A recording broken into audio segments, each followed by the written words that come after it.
वज़ीर आला बलोचिस्तान मीर सरफराज बुगटी ने जाफर एक्सप्रेस पर हमला नाकाबिले बर्दाश्त करार दिया है। दहशतगर्द 1 इंच पर भी काबिज नहीं रह सकते। मुल्क दुश्मन अनासर का केक की तरह पाकिस्तान को काटने का ख्वाब कभी शर्मिंदा ताबीर नहीं हो सकता। वज़ीर आला बलोचिस्तान की ज़ेर सदारत अमन व अमान से मुतालिक इजलास हुआ, जिसमें जाफर एक्सप्रेस पर दहशतगर्दाना हमले से मुतालिक एडिशनल चीफ सेक्रेटरी दाखिला ने ब्रीफिंग दी। वज़ीर आला मीर सरफराज बुगटी ने कहा कि हर तरह की कन्फ्यूजन से निकलकर दहशतगर्दी के खिलाफ लड़ना होगा। दुश्मन अनासिर बलोचिस्तान के अमन को तबाह नहीं कर सकते। अवाम के तहफ़्फ़ुज़ के लिए सिक्योरिटी इदारों को हर मुमकिन वसाइल फराहम करेंगे।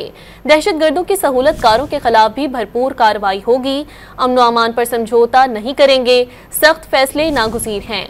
वाक़े में मुलव्विस अनासर को जल्द कैफरे किरदार तक पहुँचाया जाएगा।